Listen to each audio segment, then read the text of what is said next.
Natal de 2024. Família ao redor da mesa rindo, passando pratos, fingindo que estava tudo perfeito. Esperei até todo mundo estar com a boca cheia. Então perguntei: "Então, Marcelo, o hospital já confirmou o agendamento da cirurgia?" Meu filho Marcelo e minha nora Patrícia se entreolharam e riram. "Ah, sim, confirmaram semana passada", disse Marcelo super casual. "Mas a gente usou o dinheiro na nossa festa de bodas de madeira. A Patrícia e eu só fazemos 5 anos de casados uma vez na vida, né, mãe?" A mesa continuou sorrindo como se ele tivesse falado sobre o tempo. Larguei o garfo devagar. "Marcelo, levanta a mão para mim." "O quê?" "Levanta a mão. Quero ver uma coisa." Ele levantou sem entender. A mão estava visivelmente inchada, dedos tortos. "Essa cirurgia não era para mim, filho. Era para você. Artrite reumatoide agressiva. Tinha janela de 18 meses para tratamento. Vocês gastaram o dinheiro do seu tratamento numa festa." Silêncio mortal. O garfo de Marcelo caiu no prato. A sala ficou em silêncio absoluto. O rosto do Marcelo ficou branco. Patrícia congelou com o molho a meio caminho da boca. Aquela frase transformou o Natal num pesadelo em 3 segundos. Os rostos deles ficaram brancos e ninguém falou mais nada pelo resto da noite.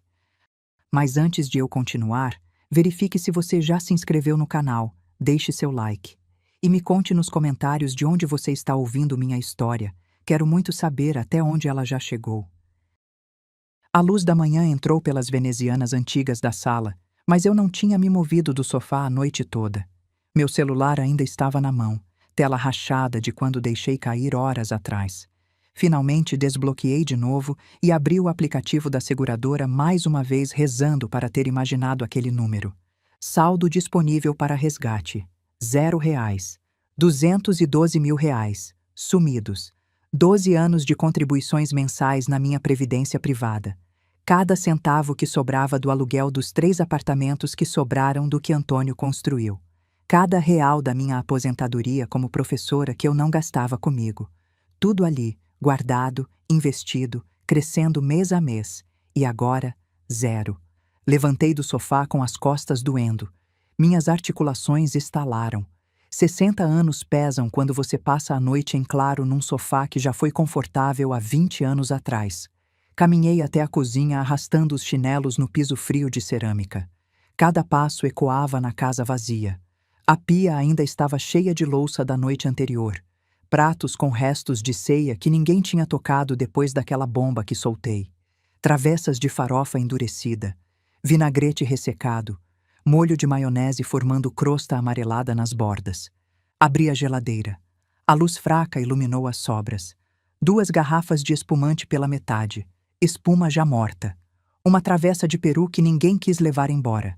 Rabanada encharcada. Arroz empedrado. Fechei a porta e encostei a testa no inox gelado.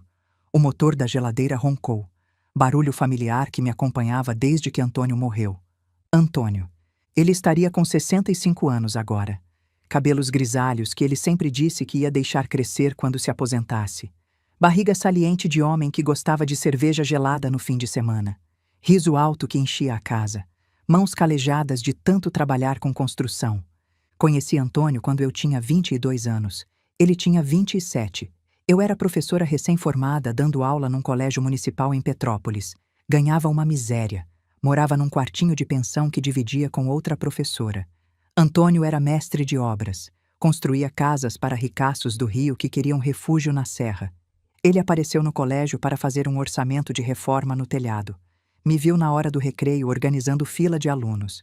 Disse que nunca tinha visto alguém tão bonito ficando bravo. Rimos. Começamos a conversar. 3 meses depois estávamos namorando. 1 ano depois, casados. Antônio não tinha estudo, mas tinha ambição. Pegava cada centavo que sobrava e investia em terrenos baratos. Comprava, esperava valorizar, revendia, comprava 2. Em 10 anos, construiu 3 prédios de 4 apartamentos cada. Pequenos, simples, mas bem localizados. Alugou todos. A renda nos deu segurança. Quando Marcelo nasceu, eu tinha 28 anos. Antônio, 33. Foi parto normal. 12 horas de trabalho de parto. Antônio segurou minha mão o tempo todo. Quando Marcelo finalmente saiu, roxo, cheio de verniz, berrando, Antônio chorou. Chorou feito criança. Disse que nunca tinha sentido tanto medo e tanta felicidade ao mesmo tempo. Marcelo foi nosso único filho. Tentamos ter mais, mas não veio. Depois de 5 anos tentando, aceitamos. Um já era bênção suficiente. Antônio era pai presente. Brincava de bola no quintal. Ensinava Marcelo a andar de bicicleta. Levava para pescar no rio aos domingos. Ajudava com lição de casa mesmo sem entender metade da matéria. Marcelo era grudado nele. Pai e filho. Inseparáveis. Até aquele dia. Marcelo tinha 5 anos. Era uma terça-feira comum. Antônio saiu cedo para uma reunião em São Paulo. Ia apresentar projeto de construção para um empresário grande. Se conseguisse o contrato, seria o maior trabalho da vida dele. Ele estava animado. Beijou Marcelo dormindo antes de sair. Me beijou na porta. Disse que voltava à noite com champanhe para comemorar. Não voltou. O telefone tocou às 3 da tarde. Polícia rodoviária. Acidente na Dutra. Caminhão invadiu a pista. Colisão frontal. Vítima fatal no local. Desabei. Lembro de cair de joelhos na cozinha. Lembro do telefone escorregando da mão. Lembro da vizinha entrando, me pegando do chão, ligando para minha irmã. O velório foi um borrão, caixão fechado. Não dava para ver o corpo. A funerária disse que era melhor assim. Centenas de pessoas, operários que trabalharam com Antônio, vizinhos, familiares, todo mundo chorando. Marcelo não entendia. Ficava perguntando onde estava o pai. Eu não conseguia explicar. Como explica a morte para uma criança de 5 anos? Minha irmã tentou. Disse que o pai tinha virado estrelinha. Marcelo ficou olhando para o céu esperando ver o pai brilhar. Depois do enterro, a casa ficou silenciosa. Silêncio pesado, sufocante, que machucava. Eu não saía da cama, não comia, não tomava banho, só chorava. Marcelo ficava sentado do lado da cama olhando para mim sem entender. Foi minha irmã que me puxou de volta. Ela chegou 1 semana depois do enterro, me arrastou para o chuveiro, me enfiou roupa limpa e disse: "Você tem um filho. Ele precisa de você. Levanta." Levantei, voltei a dar aulas, voltei a cuidar da casa, voltei a viver, mesmo que por dentro estivesse morta. Os apartamentos que Antônio deixou foram minha salvação. Ele tinha seguro de vida também. 200 mil reais. Usei para quitar as dívidas da construção e guardar uma reserva. Nos primeiros anos, precisei vender 2 dos 3 prédios inteiros, 8 apartamentos, para ter capital de giro e garantir a educação do meu filho. Fiquei apenas com o último prédio, do qual mantive 3 apartamentos gerando aluguel e vendi o quarto. Os aluguéis desses 3 entravam todo mês. 9 mil reais no total. Não era muito, mas com minha aposentadoria de professora, 6 mil reais, dava para viver. Criei Marcelo sozinha, sem homem, sem ajuda. Acordava às 5 da manhã, fazia café, preparava a lancheira dele, levava para a escola, ia trabalhar, buscava de tarde, ajudava com lição, fazia janta, dava banho, colocava para dormir. Todo dia a mesma rotina. Todo dia exausta. Todo dia sozinha. Mas fiz questão de que ele não sentisse falta de nada. Roupa boa, tênis de marca, material escolar completo, festas de aniversário com bolo decorado e salgadinhos, viagens nas férias para a praia, mesada generosa. Talvez tenha sido aí que errei. Talvez tenha compensado demais a falta do pai. Talvez tenha mimado demais porque tinha medo de perdê-lo também. Talvez tenha dito sim para tudo porque não aguentava ver tristeza nos olhos dele. Marcelo cresceu bonito, alto, olhos claros que puxou do pai, sorriso fácil. Era popular na escola, tinha amigos, namoradas, jogava futebol, tirava notas medianas, mas passava de ano. Quando terminou o ensino médio, quis fazer faculdade de administração. Particular. PUC-Rio. 28 mil reais por semestre. Engoli seco. Calculei. Ia apertar, mas dava. Matriculei. Marcelo entrou na faculdade e entrou num mundo novo. Mundo de gente rica, filhos de empresários, meninos que dirigiam carro importado, meninas que veraneavam em Miami. Ele queria fazer parte, queria ser aceito, e para isso precisava aparentar. Comecei a receber pedidos.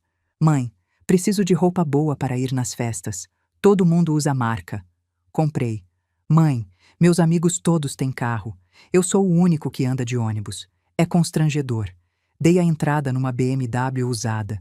85 mil à vista. Usei o 13º e vendi umas joias que Antônio me deu. Mãe, consegui um estágio, mas não paga nada. É para fazer networking. Preciso que a senhora me ajude com gasolina e alimentação. Ajudei. Mãe, quero fazer intercâmbio. Todos os meus amigos já foram. Eu sou o único que nunca saiu do Brasil. Fiz empréstimo. Mandei ele 6 meses para Dublin. 78 mil reais no total. Cada pedido era uma facada no orçamento. Cada sim que eu dava era um não que eu dava para mim mesma. Parei de comprar roupa. Parei de ir ao salão. Parei de viajar. Parei de viver para que ele vivesse a vida que eu nunca tive. Marcelo se formou aos 24 anos, sem nunca ter trabalhado de verdade. O estágio era 3 vezes por semana, 4 horas por dia, sem remuneração. Ele dizia que estava construindo currículo. Eu acreditava. Quando pegou o diploma, comemorou com os amigos em Búzios. Fim de semana inteiro. Gastou 8 mil reais no meu cartão. Quando vi a fatura, senti o peito apertar. Mas não falei nada. Ele estava feliz. Merecia comemorar. Depois da formatura, começou a procurar emprego. Ou pelo menos era o que dizia. Mandava currículo. Ia em entrevistas. Mas nada dava certo. O salário era baixo. O cargo era inferior. A empresa não tinha nome. Sempre tinha algum motivo. 6 meses depois, ainda estava desempregado morando no meu apartamento de Ipanema que eu comprei com a venda de uma das propriedades que Antônio deixou, comendo com meu dinheiro, dirigindo o carro que eu pagava. 1 ano depois, conheceu Patrícia. Ela apareceu numa tarde de domingo. Cabelo alisado, unhas feitas, roupa de academia colada no corpo. Sorriu com dentes clareados. Oi, dona Carmen. Ouvi falar tanto da senhora. Beijou meu rosto, deixando marca de batom. Patrícia tinha 26 anos. Era formada em publicidade. Trabalhava como coach de lifestyle, o que significava que gravava vídeos na praia falando sobre gratidão e vendia mentoria online de como viver bem. Morava com os pais na Barra da Tijuca. Dirigia um Jeep Compass branco que o pai deu de presente de formatura. Marcelo estava encantado. Falava dela o tempo todo. A Patrícia é incrível, mãe. Ela tem visão de negócio. Ela vai me ajudar a empreender. Vamos montar algo juntos. 3 meses de namoro, ele chegou em casa com uma caixa de veludo. Pedi ela em casamento, mãe. Ela disse sim. Mostrou a aliança. Prata. Simples. Barata. Fiquei feliz por ele. Realmente fiquei. Pensei que casar ia fazer ele amadurecer. Ia fazer ele assumir responsabilidade. Que ilusão. Mãe, a gente quer casar em 6 meses. Preciso da ajuda da senhora com a festa. Nada muito grande. Só 200 pessoas. Algo elegante, mas simples. Simples. 200 pessoas. Sentei com ele e com Patrícia para fazer orçamento. Buffet, 28 mil. Decoração, 15 mil. Vestido, 8 mil. Traje do noivo, 3 mil. Convites, lembrancinhas, bem casados, 5 mil. Fotógrafo, 7 mil. Filmagem, 6 mil. DJ, 4 mil. Aluguel de espaço, 12 mil. Total, 88 mil reais. Senti a sala rodar. Marcelo, filho, isso está muito acima do que posso pagar. Patrícia franziu a testa. Mas, dona Carmen, a senhora não tem os apartamentos? Os apartamentos pagam o aluguel que eu vivo, Patrícia. E a casa de Petrópolis? Deve valer uma fortuna. A casa não se vende. Foi construída pelo pai do Marcelo. Silêncio constrangedor. Marcelo pegou minha mão. Mãe, eu nunca pedi nada grande. Só quero um casamento bonito. A Patrícia merece. Ele estava certo. Nunca tinha pedido um casamento. Só tinha pedido faculdade cara, carro importado, intercâmbio, mesada, cartão sem limite, apartamento de graça. Peguei empréstimo consignado. Comprometeu 30% da minha aposentadoria por 5 anos. 58 mil reais. Juntei com o que tinha guardado. Paguei a festa. O casamento foi lindo. Igreja cheia. Patrícia chegou numa carruagem puxada por cavalos brancos, vestido com cauda de 3 metros. Marcelo chorou no altar. Eu também chorei, mas não de alegria. Chorei porque sabia que tinha acabado de vender meu futuro para pagar o presente dele. A festa foi no Copacabana Palace. Jantar servido, bebida liberada, bolo de 5 andares, dança dos noivos coreografada, queima de fogos na praia, tudo que Patrícia sonhou. Lua de mel foi em Cancún. 15 dias. Resort all inclusive. 15 mil reais que os pais da Patrícia pagaram. A única coisa que eles pagaram. Quando voltaram, moraram no meu apartamento de Ipanema. Temporariamente disseram, só até a gente se organizar. Temporariamente durou 5 anos. E nesse tempo, Marcelo nunca arrumou emprego fixo. Fazia bico, fechava parceria, vendia curso online junto com Patrícia, mas nunca tinha renda fixa, nunca pagava conta. Eu continuava pagando tudo. Patrícia engravidou no 2º ano de casada. Fiquei animada. Ia ser avó. Mas ela perdeu com 3 meses. Depressão profunda. Marcelo me ligou chorando. Mãe, a Patrícia não sai da cama. Precisa fazer terapia. É caro. A senhora pode ajudar? Paguei 8 meses de terapia particular. 2.400 por mês. 19.200 no total. Ela melhorou. Mas não tentaram ter filho de novo. Patrícia disse que queria focar na carreira primeiro. A carreira era gravar stories na praia. No 3º ano de casados, Marcelo começou a reclamar de dor nas mãos. Achava que era de tanto digitar. Começou a tomar anti-inflamatório. A dor piorava. Ele reclamava, mas não procurava médico. Até que uma noite, 14 meses atrás, ele chegou em Petrópolis. Bebeu demais. Desmaiou no sofá. Ronco alto, boca aberta. Fui cobrir ele com manta. Foi quando vi. As mãos inchadas. Dedos tortos. Articulações vermelhas. Meu coração disparou. Lembrei do meu tio Geraldo. Ele tinha artrite reumatoide. Passou os últimos 20 anos da vida numa cadeira de rodas. Mãos deformadas. Dor crônica. Dependente de morfina. Não. Meu filho não. Fui até o banheiro. Peguei o kit de coleta de sangue que eu tinha comprado anos atrás quando achei que estava com diabetes. 2 agulhas. 2 tubos de ensaio. Garrote de borracha.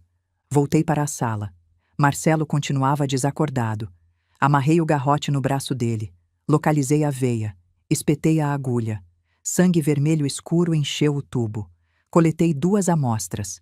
Marcelo nem se mexeu. Na manhã seguinte, levei pessoalmente ao laboratório.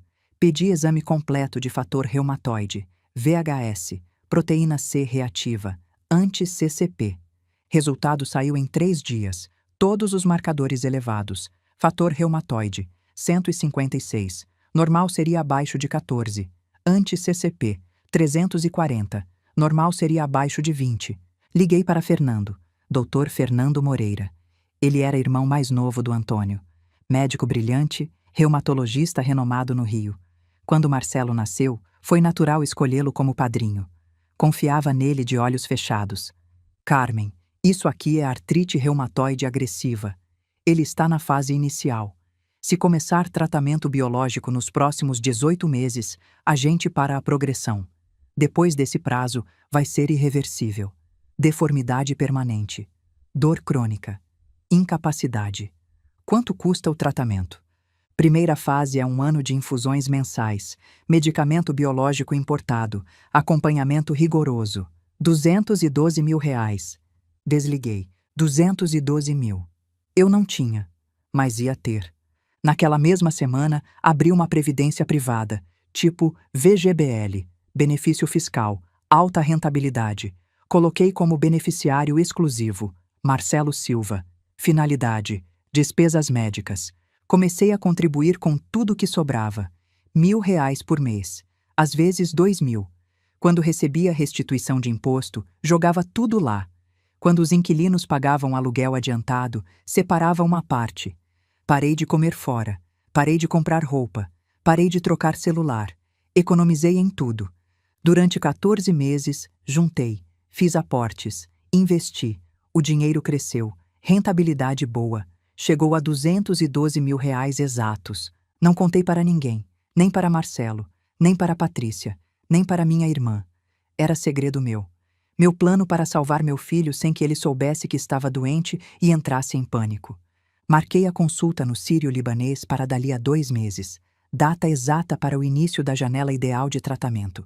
Tinha tudo planejado. Ia contar para Marcelo uma semana antes, ia mostrar os exames, ia explicar o diagnóstico, ia acalmar ele dizendo que tinha dinheiro guardado, ia salvar meu filho, mas 2 semanas antes da consulta, recebi a ligação. Dona Carmen, aqui é Amanda, gerente da Previdência. Estou ligando para confirmar o resgate integral que a senhora autorizou ontem. Que resgate? Do VGBL. R$ 212 mil. A senhora mandou e-mail autorizando a senhora Patrícia Silva a fazer o resgate por emergência médica do beneficiário. Eu não autorizei nada, mas a senhora mandou e-mail. E a senhora Patrícia ligou aqui chorando dizendo que o Marcelo estava em crise e que a senhora estava viajando e não conseguia resolver. Meu coração parou. Qual e-mail? carmenurgente2023@gmail.com. Esse e-mail não é meu, mas tem seu nome. Eu não criei esse e-mail. Eu não autorizei resgate nenhum. Silêncio do outro lado. Dona Carmen, o dinheiro já foi transferido há 3 dias. Para onde? Conta da senhora Patrícia Silva. Desliguei. Mãos tremendo, visão embaçada, respiração curta. Liguei para Marcelo. Filho, cadê a Patrícia? Ela está aqui do meu lado, mãe. A gente está na estrada voltando de Paraty. Paraty? É, a gente fez a festa de bodas de madeira no fim de semana. Foi incrível, mãe. A senhora devia ter ido. Festa, R$ 212 mil. Festa. Sentei no chão da sala. Celular caiu da mão. E foi ali que algo dentro de mim morreu. Se você já se sentiu completamente traído por alguém que você amava, deixa um coração nos comentários. E fica até o final porque o que vai acontecer é imperdível. Agora, na manhã seguinte ao Natal, eu estava na cozinha olhando para a pia cheia de louça suja, para a geladeira com sobras que ninguém quis, para a casa vazia que ecoava silêncio. Peguei o celular. Abri o Instagram da Patrícia. O feed estava lotado. Fotos da festa, mansão colonial linda, jardim iluminado, mesas decoradas com flores brancas, lustres de cristal, bolo de 3 andares coberto de flores comestíveis, vídeos, banda tocando samba ao vivo, convidados dançando, garçons servindo drinks em taças de cristal, fogos de artifício explodindo sobre a baía de Paraty, Patrícia de vestido longo dourado rodopiando, Marcelo de terno branco sorrindo. Legenda: 5 anos do melhor sim da minha vida. Gratidão por cada momento ao lado do meu amor. Festa inesquecível com as pessoas que amamos. A vida é sobre celebrar. Bodas de madeira. 5 anos. Gratidão. Blessed. 532 comentários. Rolei. Que festa maravilhosa. Casal perfeito. Luxo puro. Morro de inveja da vida de vocês. Relacionamento goals. Fechei o aplicativo.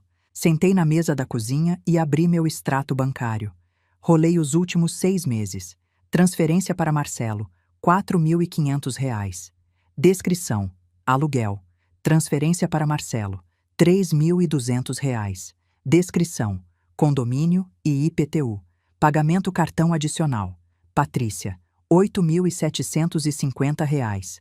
Pagamento cartão adicional. Marcelo, R$ 12.340. Transferência para Marcelo, R$ 2.800. Descrição: seguro e IPVA. Somei tudo de cabeça. Nos últimos 6 meses, R$ 31.500. Mais de 5 mil por mês. Isso sem contar a previdência privada. Peguei papel e caneta, comecei a listar. Gastos com Marcelo, últimos 12 anos. Faculdade, R$ 224 mil. 8 semestres vezes 28 mil. BMW, entrada mais 36 parcelas que paguei, R$ 112 mil. Intercâmbio, Dublin, R$ 78 mil, cotação da época. Mesada durante faculdade, 4 anos vezes 1.500 por mês, R$ 72 mil. Cartões de crédito, média mensal, R$ 6 mil por 144 meses, R$ 864 mil. Casamento, R$ 58 mil. Apartamento Ipanema, comprei para ele morar, R$ 650 mil. Contas do apartamento, condomínio, IPTU, luz, água, gás. R$ 2.800 por mês, vezes 60 meses, igual a R$ 168 mil. Seguro e manutenção, BMW, R$ 48 mil. Terapia da Patrícia, R$ 19.200. Diversos: roupas, viagens, presentes, emergências. R$ 150.000 estimado. Total: R$ 2.443.200. R$ 2.443.200 em 12 anos. Olhei para o número, reli, refiz a conta. Mesmo resultado, 2,5 milhões. E agora ele não tinha nem tratamento garantido porque os 212 mil que eram para salvar a vida dele viraram festa. O celular tocou. Nome na tela: Marcelo. Atendi. Mãe, a senhora precisa vir aqui em casa agora. A voz dele estava estranha, ofegante. Marcelo, são 7 da manhã. O que aconteceu? Só vem. É urgente. Desliguei. Peguei a bolsa. Tranquei a casa. Entrei no meu Gol 2015, o único carro que eu conseguia pagar, e desci a serra. O trânsito estava leve. Cheguei em Ipanema em 1h20. Subi os 15 andares. Toquei a campainha. Patrícia abriu. Rosto inchado, olhos vermelhos, rímel borrado. Graças a Deus que a senhora chegou, dona Carmen. Ela me puxou para dentro. O apartamento estava uma zona. Copos vazios por todo lado, roupas jogadas no sofá, uma garrafa de uísque virada na mesa de centro. Marcelo estava sentado no chão da sala, encostado na parede, celular na mão. Mãe, senta aqui. Sentei na poltrona em frente a ele. O que foi, filho? Ele levantou o rosto, olhos fundos, barba por fazer. A senhora sabia? Sabia o quê? Que eu tô doente. Meu coração parou. Como assim doente? Patrícia sentou do lado dele, pegou na mão dele. Conta pra ela, amor. Marcelo respirou fundo. Acordei essa madrugada com as mãos travadas. Não conseguia mexer os dedos. A dor era tanta que eu gritei. Patrícia me levou no hospital. Fizeram um exame de sangue. Deu alterado. O médico disse que eu preciso procurar um reumatologista urgente porque pode ser artrite reumatoide. Fechei os olhos. Marcelo.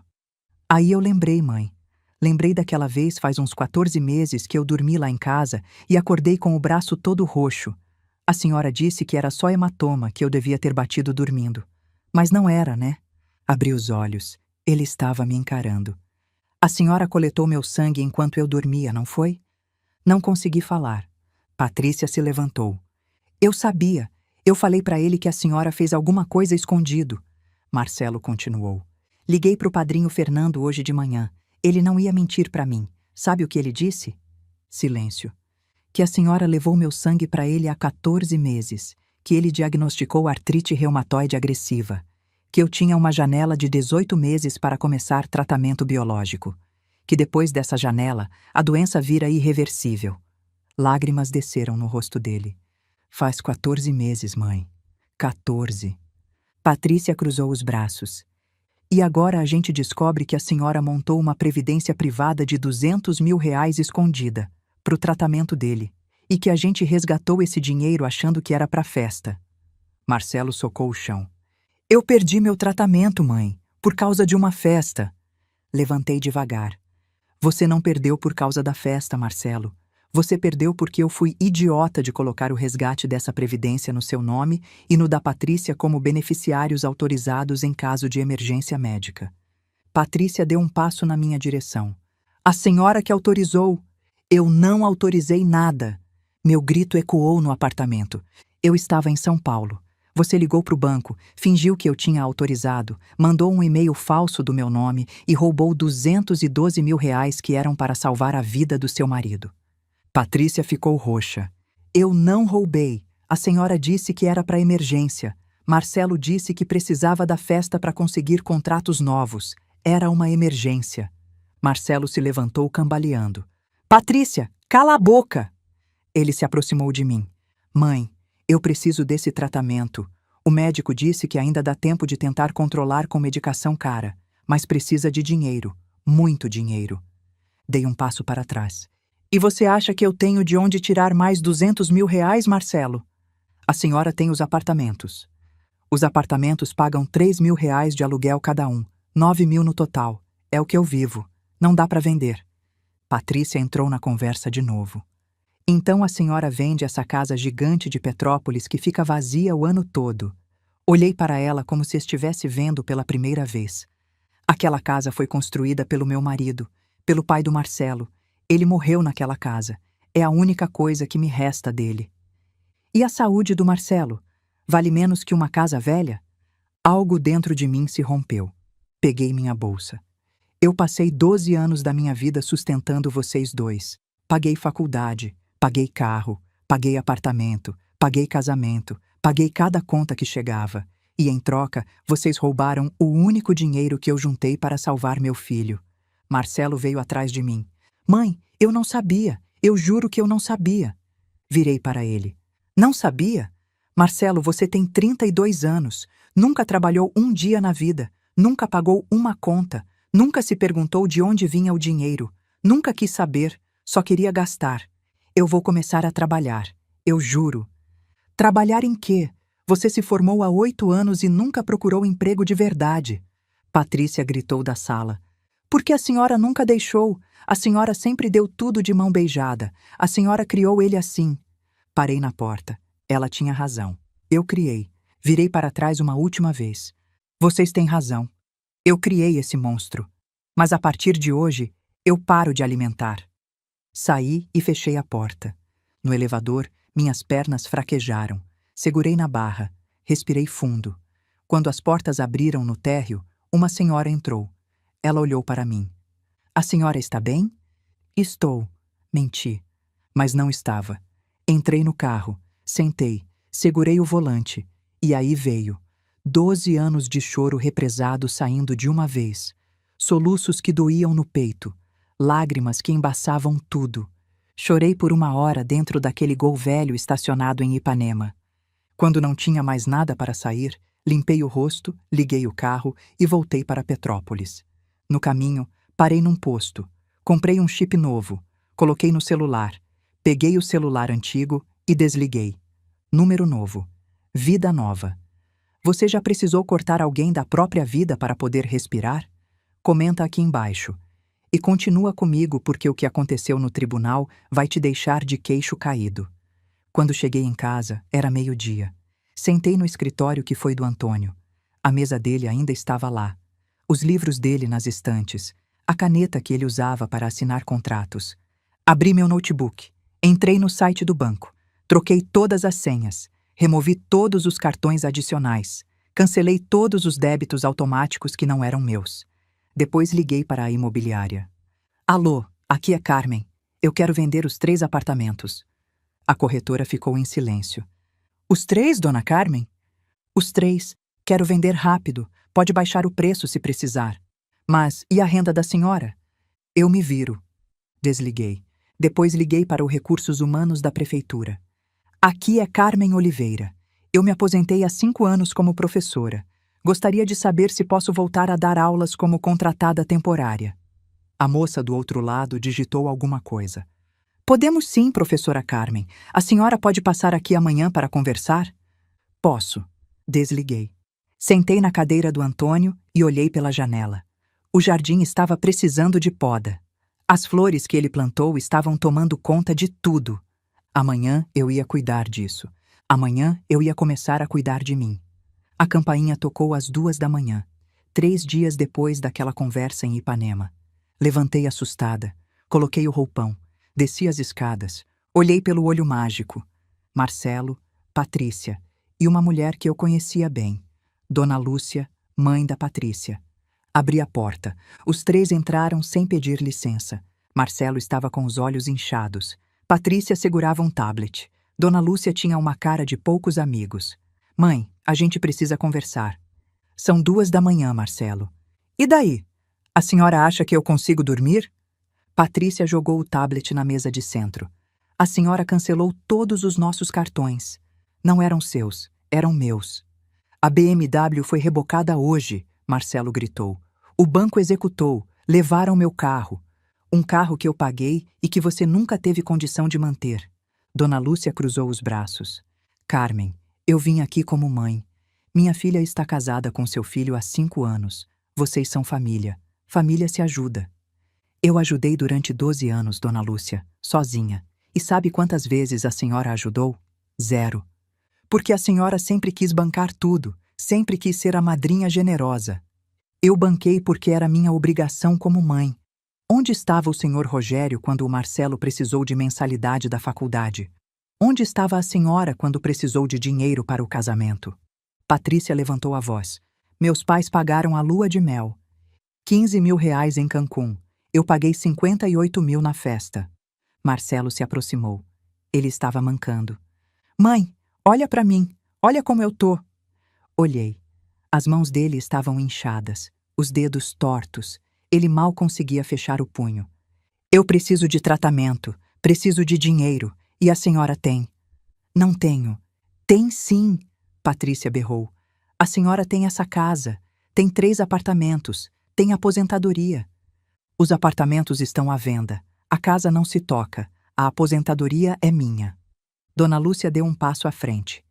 Então a senhora vai deixar seu filho virar um aleijado? A palavra aleijado ecoou na sala. Marcelo abaixou a cabeça.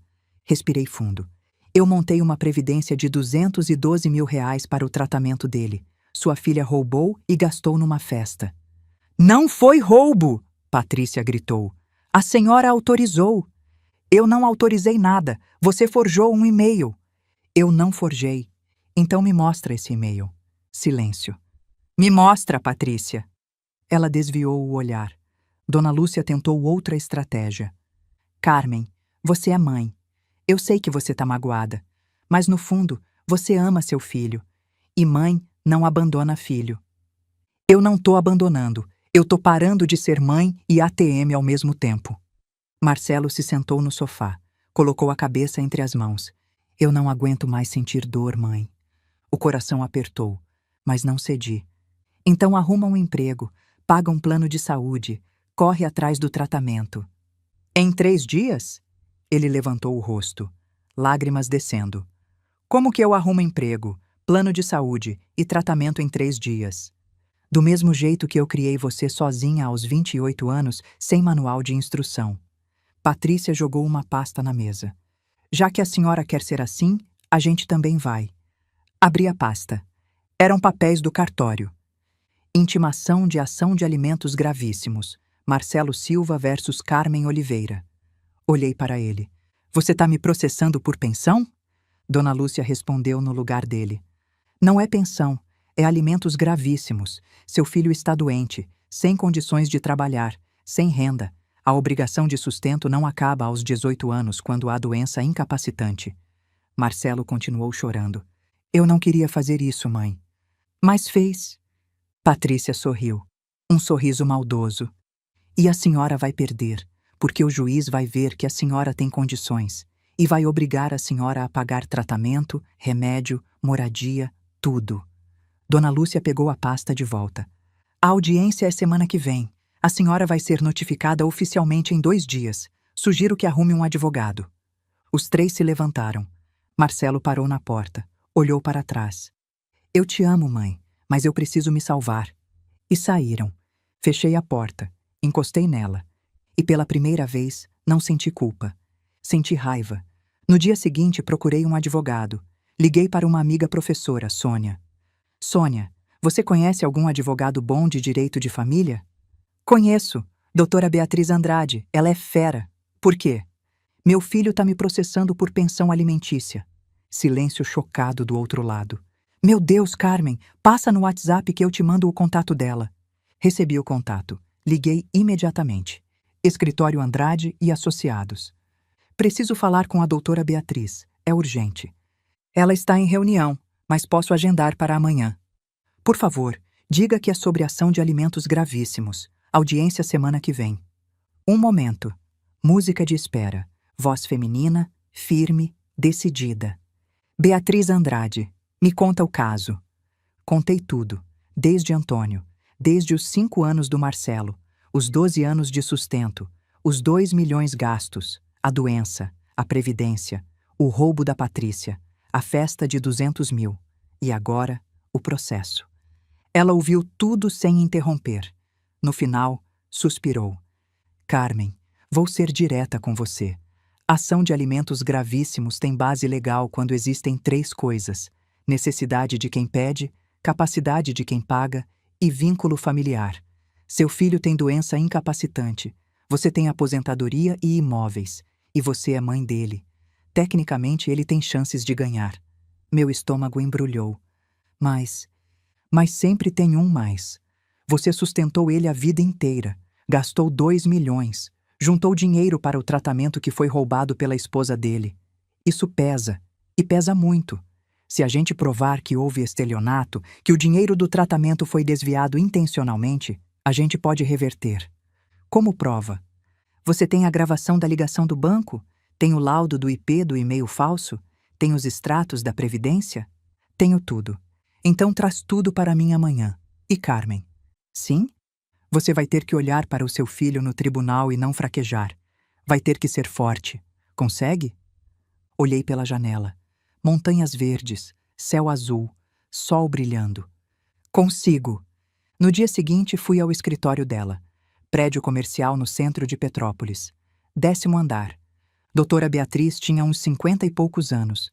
Cabelo curto grisalho, terno azul marinho impecável, olhar penetrante, aperto de mão firme. Senta, Carmen. Sentei. Ela abriu uma pasta. Conta tudo de novo, nos mínimos detalhes. Contei, por 2 horas. Ela anotava tudo, fazia perguntas, pedia datas específicas, valores exatos. Quando terminei, ela fechou a pasta. Você tem um caso forte, muito forte, mas vai ser doloroso.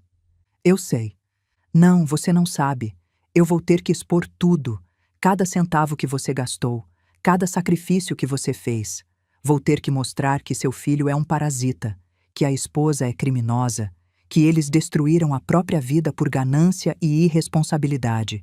E você vai ter que sentar lá e ouvir tudo isso sendo dito sobre o seu filho. Lágrimas encheram meus olhos. Você ainda quer fazer isso? Limpei as lágrimas. Quero. Então me traz todos os documentos, cada extrato, cada comprovante, cada recibo, tudo. Passei os 3 dias seguintes organizando documentos. 12 anos de comprovantes empilhados na mesa da sala. Extratos bancários marcados com marca-texto. Notas fiscais organizadas cronologicamente. Contratos, recibos, tudo. Voltei ao banco. Pedi cópia oficial da gravação. Pedi laudo técnico detalhado do IP. Pedi histórico completo da Previdência Privada. Fui ao laboratório onde fiz os exames do Marcelo. Pedi cópia autenticada de tudo. Liguei para o padrinho Fernando. Fernando, preciso de você. Carmen, por favor, preciso que você testemunhe no tribunal sobre o diagnóstico, sobre a janela de tratamento, sobre tudo. Você sabe que isso vai acabar com qualquer chance de reconciliação com seu filho, né? Eu sei. Tem certeza? Olhei para a pilha de documentos na mesa. 2 milhões em 12 anos.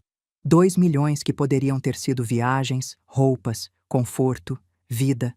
2 milhões que foram para um buraco sem fundo chamado Marcelo. Tenho. Tá bom, eu vou. Quinta-feira cheguei ao fórum às 8 da manhã. Céu limpo, dia quente. Vesti meu melhor conjunto. Calça social preta, camisa branca, blazer cinza, cabelo arrumado no salão no dia anterior. Maquiagem leve, mas caprichada. Doutora Beatriz já estava lá, impecável como sempre. Trouxe tudo? Mostrei a pasta volumosa. Ela folheou rápido. Sorriu satisfeita. Perfeito. Com isso aqui, a gente ganha. E se não ganhar? Ganha. Entramos no fórum, passamos pela segurança, subimos para o 2º andar. Sala de audiências pequena, mesa comprida, bandeira do Brasil na parede, ar-condicionado barulhento. Sentamos do lado esquerdo. Do lado direito, um advogado jovem. Dr. Felipe Castro. Terno cinza mal ajustado. Pasta de couro desgastada. E ao lado dele, Marcelo. Meu coração parou. Ele estava irreconhecível. Emagreceu pelo menos 15 quilos. Rosto pálido, olheiras profundas, cabelo desgrenhado, barba por fazer, roupas largas. E as mãos? As mãos estavam enfaixadas grosseiramente, dedos inchados mesmo dentro das ataduras. Atrás dele, Patrícia, também magra, também pálida, roendo as unhas nervosamente. E do outro lado, Dona Lúcia e seu Rogério. Ela de cara fechada, ele desconfortável. Marcelo olhou para mim. Nossos olhares se cruzaram. Vi o menino de 5 anos, o menino que chorou quando o pai morreu, o menino que me abraçou e disse: "Agora eu cuido da senhora, mãe." Mas daí lembrei da festa, lembrei dos 200 mil, lembrei do processo. Desviei o olhar. O juiz entrou. Dr. Paulo Mendes. Uns 60 anos. Careca. Óculos de leitura pendurado no pescoço. Bom dia. Audiência de justificação prévia para concessão de alimentos gravíssimos. Processo número 0045328-87.2024. Autor: Marcelo Silva. Ré: Carmen Oliveira. Doutor Castro, pode começar. Doutor Castro se levantou. Ajeitou a gravata nervosamente. Abriu a pasta. Meritíssimo. O caso é simples. O autor, Marcelo Silva, 32 anos, é portador de artrite reumatoide agressiva em estágio avançado. A doença o incapacitou para o trabalho. Ele não consegue digitar, não consegue escrever, mal consegue segurar objetos. Está sem renda, sem patrimônio, sem condições mínimas de subsistência. Pausa dramática. A Ré, Carmen Oliveira, mãe do autor, é aposentada com renda de R$ 6.000 mensais. Além disso, é proprietária de 3 imóveis que geram renda de aluguel de R$ 9.000. Total, R$ 15.000 por mês, mais que suficiente para auxiliar o filho doente. Outra pausa. No entanto, a Ré cortou todo e qualquer auxílio ao filho. Cancelou cartões, retomou o veículo, despejou o autor do apartamento onde morava. Tudo isso sabendo que ele está doente e incapacitado. Pedimos, portanto, fixação de alimentos gravíssimos no valor de R$ 10.000 mensais para tratamento médico, moradia, alimentação e necessidades básicas. Sentou. O juiz olhou para os documentos que Dr. Castro tinha apresentado. Laudo médico do Marcelo. Declaração de ausência de renda. Fotos das mãos deformadas. Tem laudo médico aqui. Artrite reumatoide soropositiva. Estágio avançado. Deformidade articular progressiva, incapacidade laborativa parcial tendendo a total. Olhou para Marcelo. Quanto custa o tratamento, senhor? Marcelo respondeu com voz fraca, quase inaudível. R$ 8.000 por mês, senhor. Medicação biológica importada, fisioterapia, acompanhamento reumatológico. E o senhor não tem plano de saúde? Não, senhor. Não tenho renda para pagar. Não trabalha? Não consigo, senhor. As mãos não funcionam mais direito. Mostrou as mãos enfaixadas, dedos tortos mesmo dentro das ataduras. O juiz olhou com pena evidente, depois olhou para mim. Doutora Beatriz, defesa? Ela se levantou devagar. Colocou na mesa uma pilha de documentos. Pilha alta, assustadoramente alta. Meritíssimo, a Ré não se opõe a ajudar o filho. Jamais se oporia.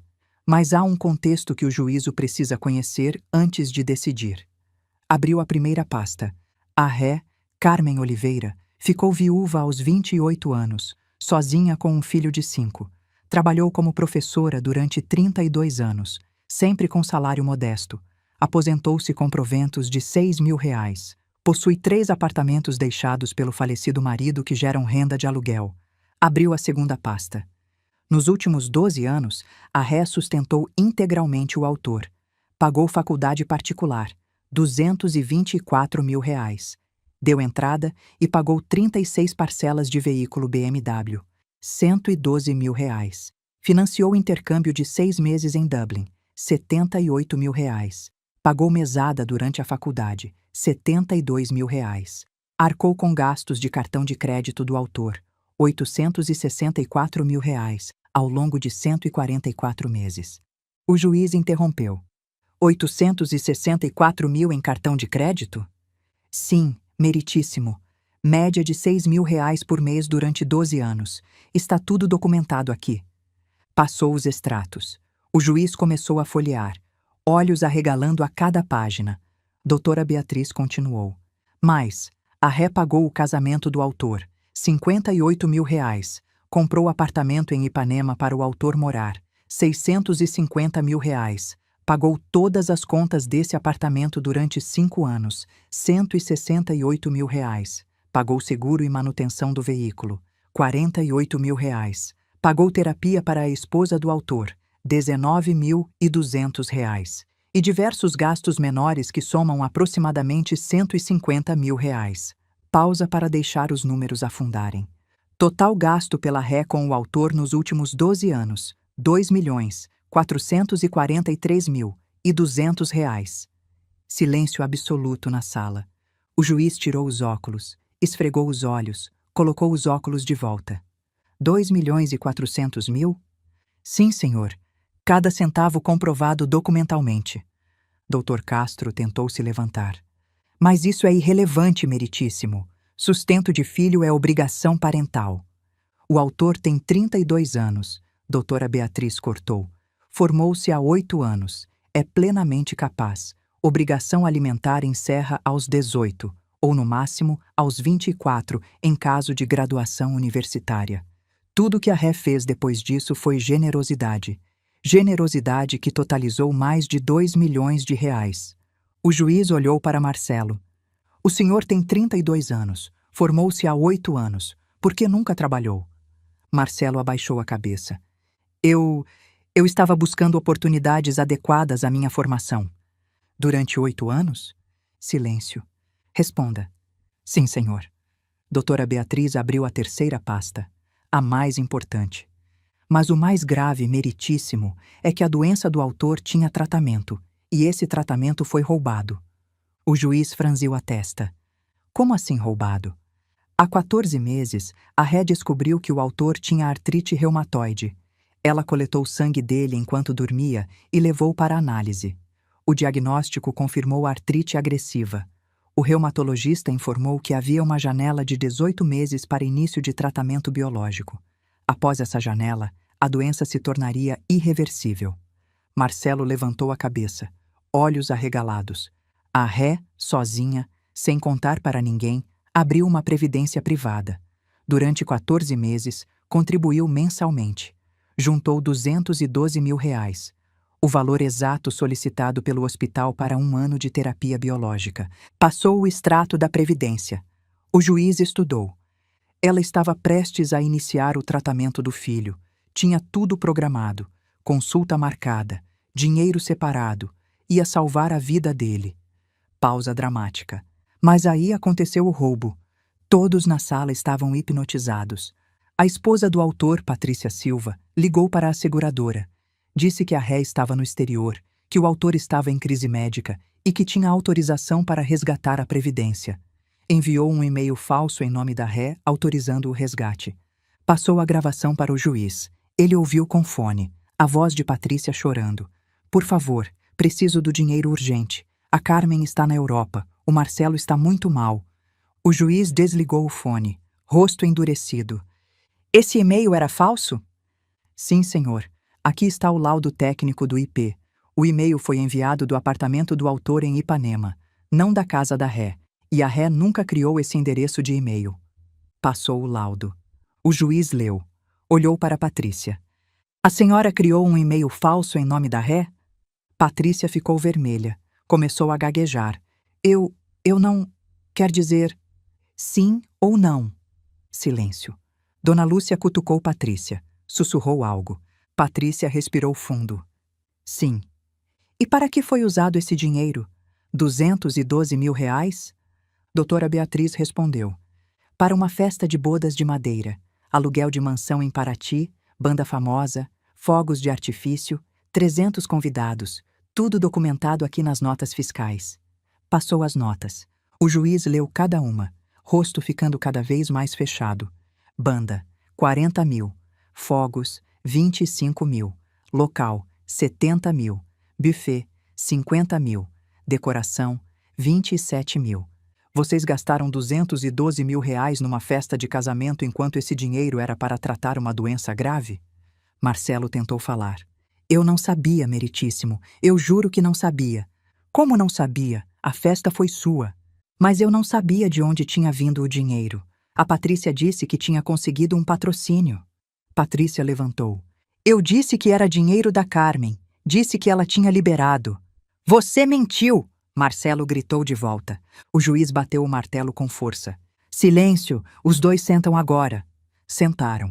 O juiz respirou fundo, visivelmente tentando manter a compostura. Doutora Beatriz, tem testemunha? Sim, meritíssimo. Gostaria de ouvir Dr. Fernando Moreira, o reumatologista que diagnosticou o autor. Chame. A porta lateral se abriu. Fernando entrou. Terno impecável, postura firme. Prestou juramento. Sentou na cadeira de testemunha. Doutora Beatriz começou. Doutor Fernando, quando o senhor diagnosticou artrite reumatoide no autor? Há 14 meses, em outubro de 2023. Havia tratamento disponível na época? Sim, terapia biológica com medicação importada, infusões mensais durante 1 ano. Qual era a janela para início do tratamento? 18 meses a partir do diagnóstico. Dentro dessa janela, 90% de chance de controle total da doença sem sequelas permanentes. E hoje, qual o quadro do autor? Fernando olhou para Marcelo, compaixão no olhar. Hoje a doença está em estágio avançado. Deformidade articular irreversível, progressão contínua. O tratamento agora é apenas paliativo, controle de dor, fisioterapia. Mas o dano já está feito. Se o tratamento tivesse sido iniciado na janela correta, quando a ré tinha o dinheiro guardado, qual seria o prognóstico? O autor estaria praticamente curado, viveria vida normal, sem dor, sem limitação, sem sequelas. Marcelo começou a tremer, lágrimas descendo. Doutora Beatriz continuou. A ré procurou o senhor quando descobriu o diagnóstico? Sim, ela apareceu no meu consultório desesperada. Tinha coletado sangue do filho escondido. Me implorou para fazer os exames com urgência. Quando confirmei artrite reumatoide, ela chorou. Perguntou quanto custava salvar o filho. Disse o valor. 212 mil para 1 ano de tratamento. Ela saiu de lá decidida a conseguir o dinheiro. E conseguiu. Sozinha. Olhou diretamente para Marcelo. Sua mãe trabalhou feito condenada para juntar esse dinheiro. Cortou cada gasto pessoal. Vivia de arroz e ovo para botar cada centavo na previdência. Tudo para salvar você. E você nem sabia que estava doente. Nem sabia que ela estava se matando para te salvar. Porque você estava ocupado gastando 6 mil por mês no cartão dela embalada. Marcelo soluçou alto. Fernando desceu da cadeira de testemunha. O juiz ficou em silêncio por 1 minuto completo, olhando para os documentos. Para Marcelo. Para mim. De volta para os documentos. Finalmente falou. Voz dura como pedra. Vou ser extremamente claro. Esse é um dos casos mais revoltantes que já passou por essa vara. Um filho que durante 12 anos sangrou 2,5 milhões da mãe viúva que trabalhava como professora. Que nunca trabalhou 1 dia sequer. Que viveu no luxo enquanto ela comia arroz com ovo. E quando ela junta dinheiro, não para ela, mas para salvar a vida dele, esse dinheiro é roubado pela nora dele em conluio evidente com ele. Marcelo tentou protestar, mas o juiz ergueu a mão. Não me interrompa. É impossível que o senhor não soubesse de uma festa de 200 mil reais. Impossível. O senhor sabia. E deixou acontecer. E agora vem aqui, com a cara de pau de me pedir que eu obrigue sua mãe a pagar mais 10 mil por mês. Mais, depois de 2,5 milhões. Bateu a mão na mesa. Doutor Castro, tecnicamente uma ação de alimentos gravíssimos procede quando há 3 requisitos. Necessidade do alimentando, possibilidade do alimentante e vínculo familiar. Seu cliente tem doença incapacitante, a ré tem renda e patrimônio, e é mãe dele. Tecnicamente procede. Pausa.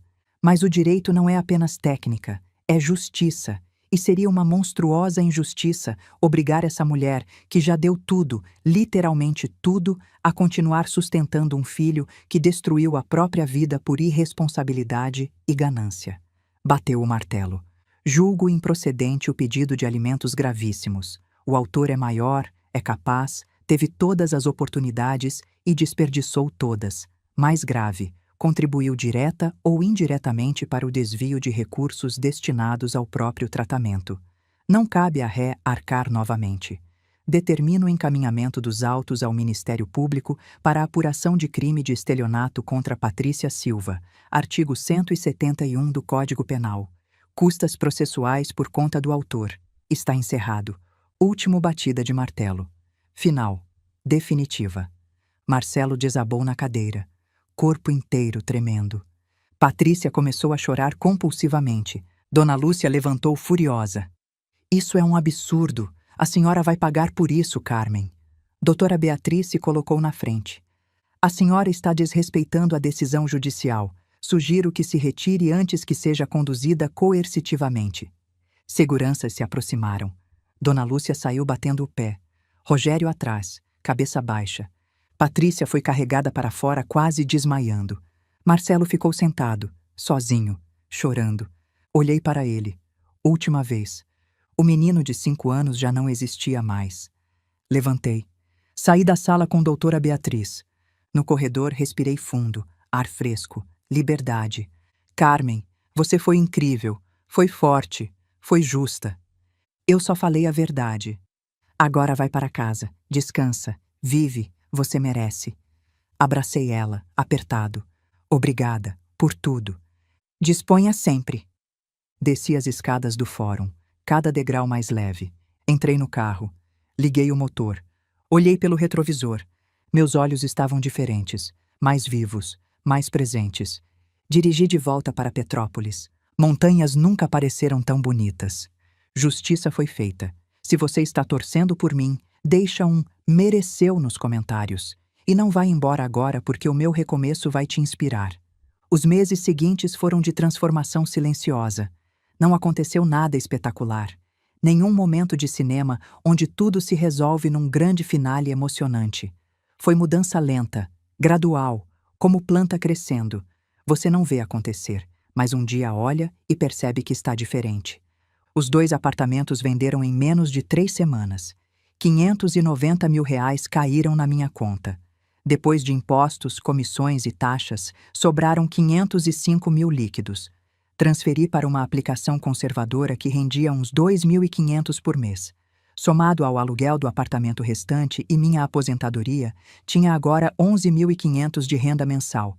Parecia pouco comparado aos 15 mil anteriores, mas era infinitamente mais porque era tudo meu. Patrícia foi formalmente indiciada por estelionato. O processo criminal começou a tramitar. Dona Lúcia contratou um advogado caríssimo de um escritório grande do Rio. 15 mil de honorários só para começar. Mais 5 mil por audiência. Ia sangrar a família dela do mesmo jeito que Marcelo sangrou a minha. Tinha uma justiça poética nisso. Marcelo se mudou definitivamente para a casa dos sogros na Barra da Tijuca. Mora num quarto pequeno nos fundos, perto da área de serviço. Dona Lúcia e seu Rogério bancam o tratamento dele. Descobriram na pele o que significa sustentar alguém com doença crônica cara. 8 mil reais por mês em medicamento. Mais 2 mil em fisioterapia. Mais 1.500 em consultas. 11.500 mensais. Exatamente a renda que eu tinha agora. A diferença é que eles tinham que tirar do próprio bolso enquanto eu finalmente podia gastar comigo. Soube por terceiros, minha irmã que mantinha contato esporádico com Dona Lúcia através de uma amiga em comum, que a situação lá estava insustentável. Marcelo afundado em depressão. Patrícia em crise de ansiedade constante por causa do processo criminal. Dona Lúcia reclamando amargamente de ter que pagar tudo. Seu Rogério fazendo horas extras no banco para cobrir os gastos. A casa, antes harmoniosa, virou campo de batalha. Marcelo tentou me procurar algumas vezes nos primeiros meses. Ligações de números diferentes que eu não atendia. Mensagens no WhatsApp que eu deletava sem ler. Uma carta que chegou pelos correios que devolvi sem abrir. Um dia ele apareceu na porta de casa. Olhei pelo olho mágico, vi ele parado ali com as mãos enfaixadas, e não abri. Ele ficou 15 minutos tocando a campainha. Depois sentou no degrau da entrada. Ficou ali por 2 horas. Eu fiquei dentro de casa, firme, sem abrir janela, sem dar sinal de vida. Quando olhei de novo, ele tinha ido embora. Nunca mais voltou. Comecei a dar aulas na escola municipal em fevereiro, quando o ano letivo começou. Turmas de 6º e 7º ano. Crianças de 11, 12 anos. Energia pura. Barulho constante. Perguntas sem parar. No primeiro dia, entrei na sala e 28 pares de olhos curiosos se viraram para mim. Bom dia, meu nome é Carmen. Sou a professora de português de vocês. Um menino magrelo levantou a mão.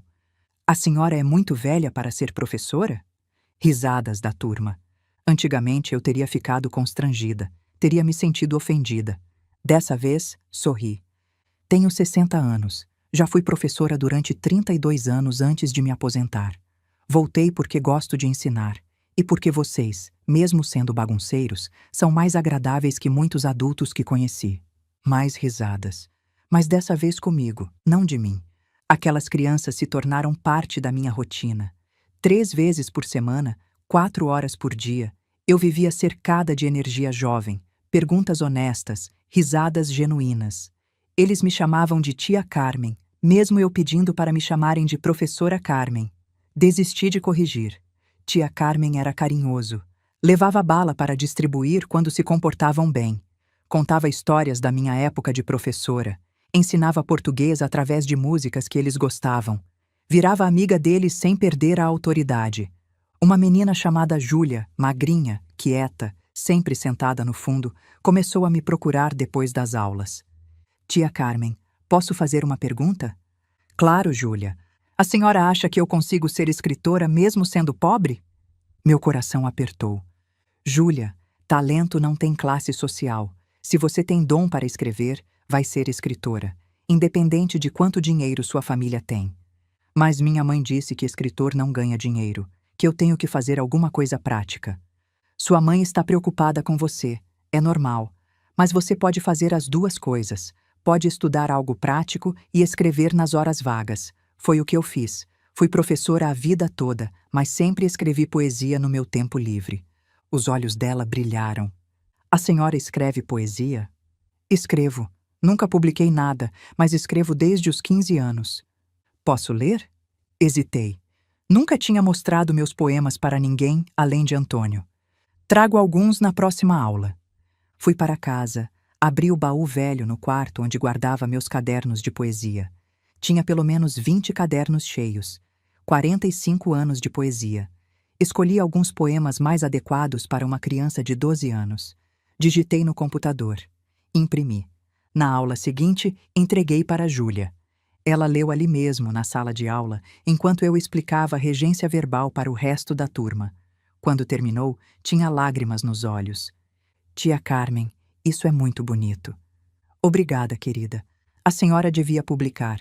Sorri. Talvez um dia. Mas a semente estava plantada. Voltei para casa pensando naqueles cadernos empoeirados. 45 anos de sentimentos guardados. Talvez fosse hora de fazer algo com eles. No fim de março, conheci seu Valdemar. Eu estava no mercadinho do bairro comprando pão quando esbarrei nele literalmente. Carrinho dele bateu no meu na esquina do corredor de laticínios. Desculpa, ele disse. Foi culpa minha. Estava distraída. Olhamos um para o outro. Ele era alto, cabelos grisalhos bem cortados, bigode aparado, óculos de leitura pendurado numa corrente no pescoço. Olhos gentis, sorriso tranquilo. A senhora mora aqui no bairro? Nunca te vi antes. Moro há 30 anos. Casa de tijolos à vista 2 ruas acima. A casa que tem o jardim cheio de rosas? Essa mesma. Passo por lá toda manhã quando vou caminhar. Sempre admirei aquele jardim. Foi você quem plantou? Foi meu falecido marido. Eu só mantenho. Ele tinha bom gosto. As rosas estão lindas. Conversamos por mais alguns minutos. Descobri que ele era viúvo também. Mulher morreu de câncer 3 anos atrás. Tinha 2 filhos adultos que moravam em São Paulo. Era aposentado da Light. Morava sozinho 2 ruas abaixo. Sabe, ele disse antes de irmos embora. Tem uma padaria nova que abriu perto da praça. Fazem um pão de fermentação natural muito bom.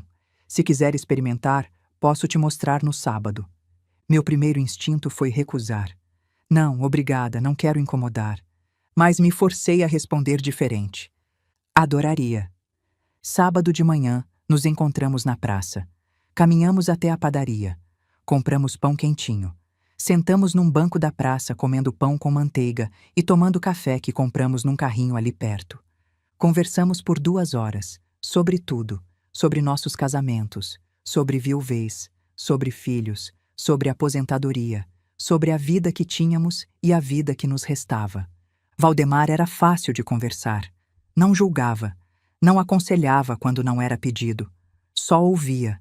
Contei sobre Marcelo, não tudo, mas o suficiente. O sustento de 12 anos, o processo, a decisão de cortar contato. Ele ouviu sem interromper. No final, disse apenas: "Você fez o certo.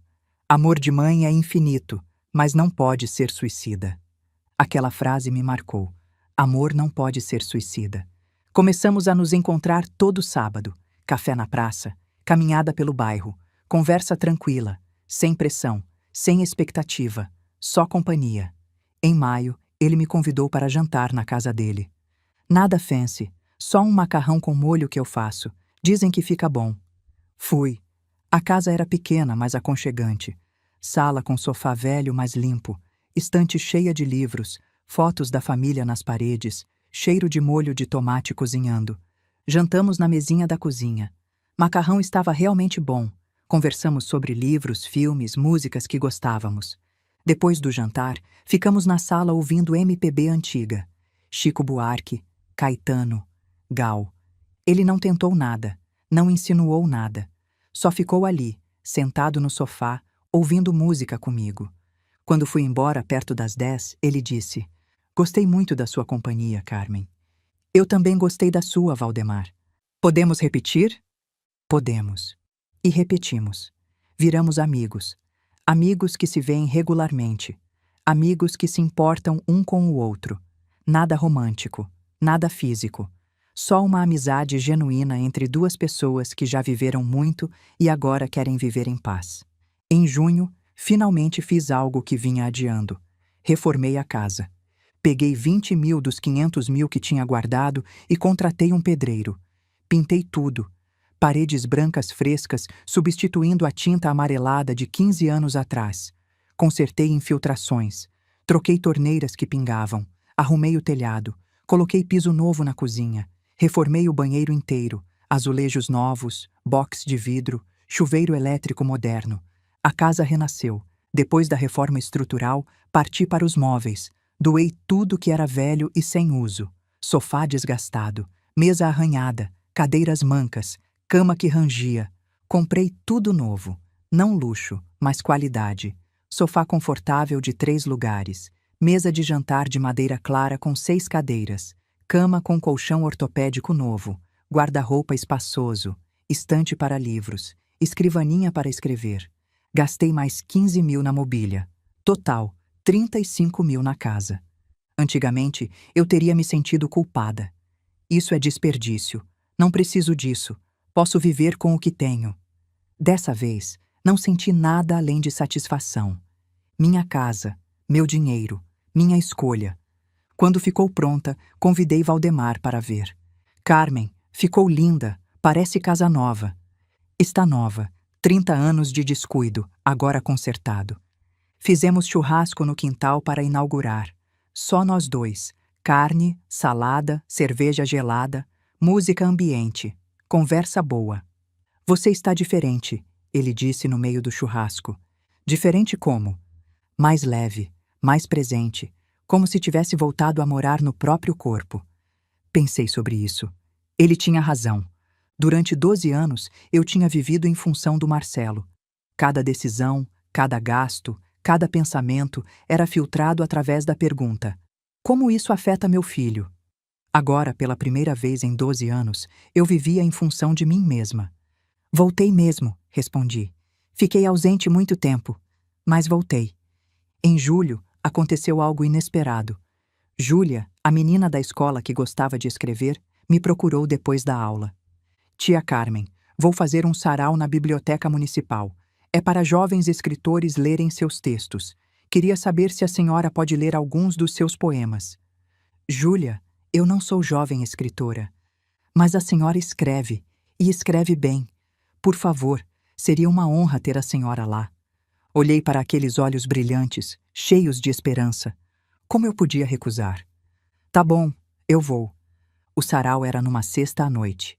Biblioteca municipal pequena. Umas 50 pessoas na plateia. Maioria jovens, adolescentes, jovens adultos na casa dos 20. E eu, única 60 anos ali. Quando chegou minha vez, subi no pequeno palco improvisado. Mãos tremendo, coração acelerado. Olhei para a plateia, todos me olhando com curiosidade. Respirei fundo. "Boa noite. Meu nome é Carmen. Tenho 60 anos e escrevo poesia desde os 15. Nunca mostrei para quase ninguém. Essa é a primeira vez que leio em público. Silêncio atento. Abri meu caderno. Escolhi um poema que escrevi logo depois que Antônio morreu. Esse poema se chama Ausência. E li. Minha voz tremeu no começo, mas foi ficando firme. As palavras fluíam. 45 anos de emoção contida saindo através daqueles versos. Quando terminei, silêncio. Depois, aplausos. Aplausos genuínos, calorosos. Júlia estava na primeira fileira chorando. Desci do palco com as pernas bambas, mas o coração cheio. Depois do sarau, várias pessoas vieram falar comigo. Jovens me dizendo que meu poema tinha tocado eles, que queriam ouvir mais, que eu devia publicar. Uma mulher de uns 40 anos se apresentou. Carmen, meu nome é Luciana. Sou editora de uma pequena editora independente aqui de Petrópolis. A gente publica poesia. Tenho interesse em ver mais do seu trabalho. Entreguei meu contato quase em transe. No caminho de volta para casa, liguei para Valdemar. Uau, você não vai acreditar no que aconteceu. Contei tudo. Carmen, estou tão orgulhoso de você. Sabia que você tinha talento. Você nunca leu meus poemas. Não precisa. Vejo talento em você toda vez que conversa. Na forma como escolhe palavras, como expressa sentimentos. Você é poeta, Carmen. Sempre foi. Desliguei sorrindo. Poeta.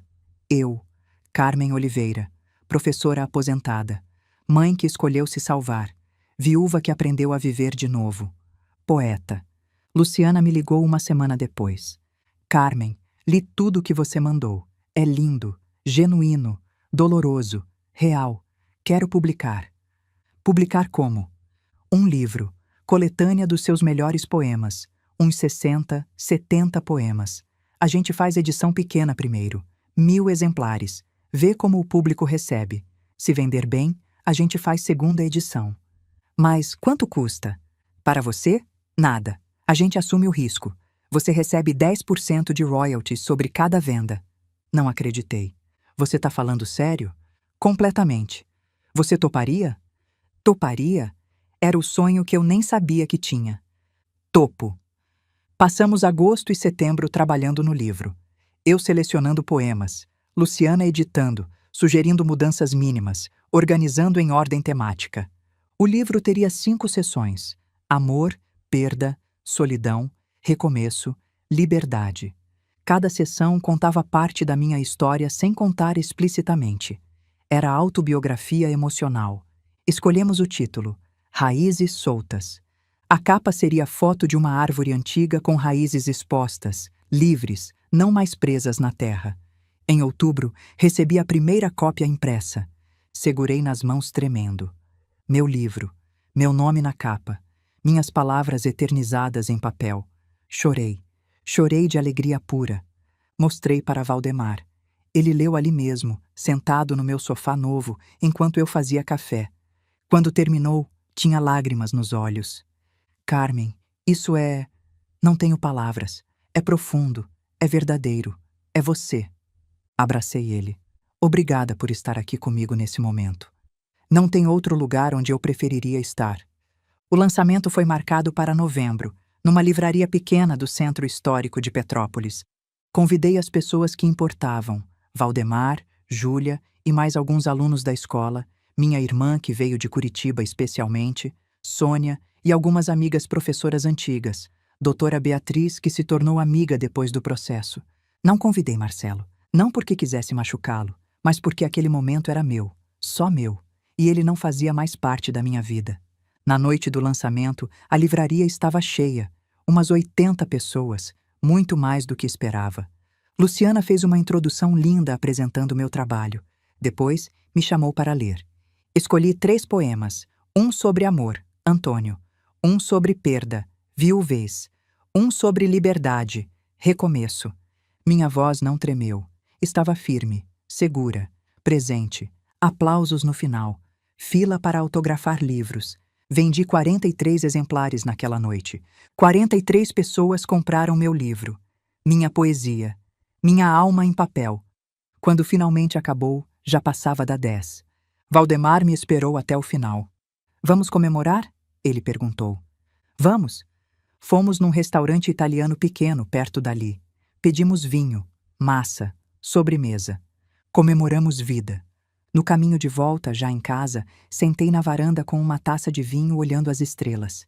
60 anos, viúva, mãe que aprendeu a se colocar em primeiro lugar, poeta publicada, professora amada pelas crianças, amiga de um homem gentil, moradora de uma casa linda, dona da própria vida.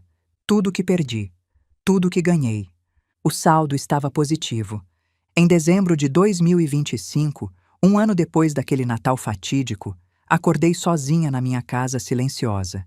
Fiz café, sentei no jardim que Antônio plantou. As rosas estavam floridas, vermelhas, amarelas, cor-de-rosa, perfume adocicado no ar. Valdemar apareceu perto das 9 com panetone. Bom Natal, Carmen. Bom Natal, Val. Comemos panetone no jardim, tomamos café, conversamos sobre nada e sobre tudo. Não tive ceia, não tive peru, não tive família reunida, mas tive paz. E paz valia mais que qualquer ceia.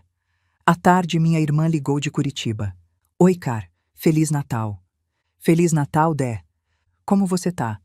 Bem, muito bem. De verdade? De verdade. Pausa. O Marcelo me ligou ontem. Meu corpo enrijeceu. Ah, é? É. Perguntou de você. Pediu para eu te dar um recado. Que recado? Que ele te ama, que sente falta, que entende por que você fez o que fez, que não te culpa e que torce pela sua felicidade. Fiquei em silêncio. Minha irmã continuou. Você não vai responder? Não. Por quê? Porque eu passei 60 anos da minha vida cuidando dos outros. Agora eu cuido de mim. Mas ele é seu filho. E eu sou minha própria mãe. Finalmente aprendi isso. Pausa longa. Você está feliz, Car? Olhei ao redor. Casa bonita, jardim florido, livro publicado, trabalho que amava, amigo que me valorizava. Estou. Pela primeira vez em muito tempo, estou realmente feliz. Então tá bom, é isso que importa. Desligamos. Sentei de volta no jardim. Peguei meu caderno de poesia novo. Comecei a escrever. Um poema sobre liberdade. Sobre saber quando soltar. Sobre entender que amar não é se anular. Sobre aprender que família não é corrente, é escolha. Escrevi até o sol se pôr. Quando escureceu, entrei. Tomei banho. Vesti pijama confortável. Preparei janta leve. Comi sozinha na minha mesa nova, olhando pela janela para as montanhas que emolduravam Petrópolis. Antônio teria amado ver a casa assim, renovada, viva. Consegui, amor, falei para o vazio. Finalmente consegui viver. Silêncio respondeu, mas era um silêncio bom, silêncio de paz, não de solidão. Dormi cedo, sono profundo, sem pesadelos. Acordei no dia seguinte com sol entrando pela janela. Primeiro dia depois do Natal. Primeiro dia do resto da minha vida. Fiz café. Reguei o jardim. Li algumas páginas do livro que estava lendo. Perto das 10, Valdemar tocou a campainha. Bom dia. Trouxe pão fresco. Bom dia. Acabei de fazer café. Sentamos na varanda. Comemos pão com manteiga. Tomamos café. Você está radiante hoje, ele disse. Estou? Está. Tem um brilho diferente nos olhos. Sorri. Acho que finalmente entendi. Entendeu o quê? Que felicidade não é ter tudo. É não precisar de nada que você não tem. Ele segurou minha mão por cima da mesa. Aperto gentil. Sem pressão. Só afeto. Você é sábia, Carmen. Não sou. Só levei 60 anos para aprender o óbvio. Ficamos ali sentados, de mãos dadas, ouvindo passarinhos. Minha vida não era perfeita. Ainda tinha dias difíceis. Ainda sentia falta do Marcelo criança. Ainda sentia falta do Antônio. Ainda me pegava lembrando dos tempos quando a casa era cheia de vida. Mas aprendi que saudade faz parte. Dor faz parte. Perda faz parte. O que não podia fazer mais parte era eu me anular para fazer outros felizes.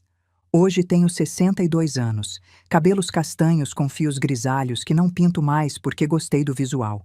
Corpo mais magro porque comecei a caminhar todo dia. Rosto com rugas profundas, mas que sorri de verdade. Moro sozinha na casa que Antônio construiu. A casa está viva de novo. Tem flores nas janelas, música na sala, Risada na cozinha quando Valdemar vem jantar. Dou aulas 3 vezes por semana e amo cada minuto. As crianças me dão energia, me fazem rir, me lembram que vida é agora, não amanhã. Publiquei meu primeiro livro, já vendeu 700 exemplares. Luciana quer publicar o segundo. Estou escrevendo.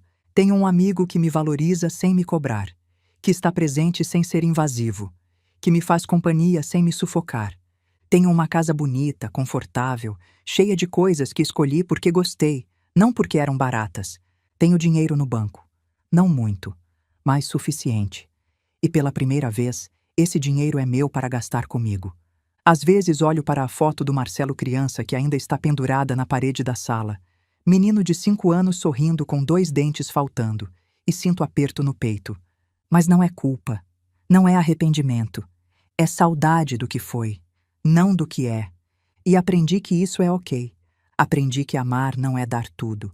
É saber quando parar de dar. Aprendi que ser mãe não é se sacrificar até morrer. É ensinar o filho a andar sozinho. Aprendi que família não é obrigação. É escolha. E tem hora que a gente escolhe soltar. Se você está lendo isso agora, vivendo o que eu vivi, pagando contas que não são suas, sustentando sonhos que não são seus, vivendo vidas que não são suas, me escuta com atenção. Parágrafo. Para antes que não sobre nada de você. Para antes que você vire sombra na própria vida. Para antes que você morra por dentro para que outros vivam por fora. Você não é egoísta. Você não é monstro. Você não é vilão. Você é ser humano que merece viver a própria vida. Eu levei 60 anos para aprender isso. Não leva 60. Aprende agora, porque a vida é curta demais para viver pela metade. E o amor que não te respeita não é amor. É prisão. Eu me libertei. E nunca dormi tão bem. Hoje, sentada na varanda da minha casa, com café quentinho na mão, sol morno no rosto, passarinhos cantando no jardim que Antônio plantou, eu posso dizer com absoluta certeza: eu sou feliz. Não perfeitamente feliz, não Hollywood feliz, mas real feliz. A felicidade de quem finalmente está vivendo a própria vida, não a vida dos outros. E essa felicidade ninguém pode roubar de mim. Porque aprendi finalmente que o amor mais importante é o amor próprio. O resto é consequência. E você? Está vivendo pela metade ou vivendo de verdade? Comenta aqui que eu quero saber sua história. Se você chegou até aqui, obrigada de coração por ter ficado comigo até o final. Histórias como essa só fazem sentido quando tem alguém do outro lado para ouvir. Me conta nos comentários. O que você achou? Essa história tocou você de alguma forma? Comenta aqui embaixo que eu leio cada um. E se você conhece alguém que precisa ouvir essa história, compartilha. Às vezes a gente precisa da história de outra pessoa para entender a nossa própria. Até a próxima história.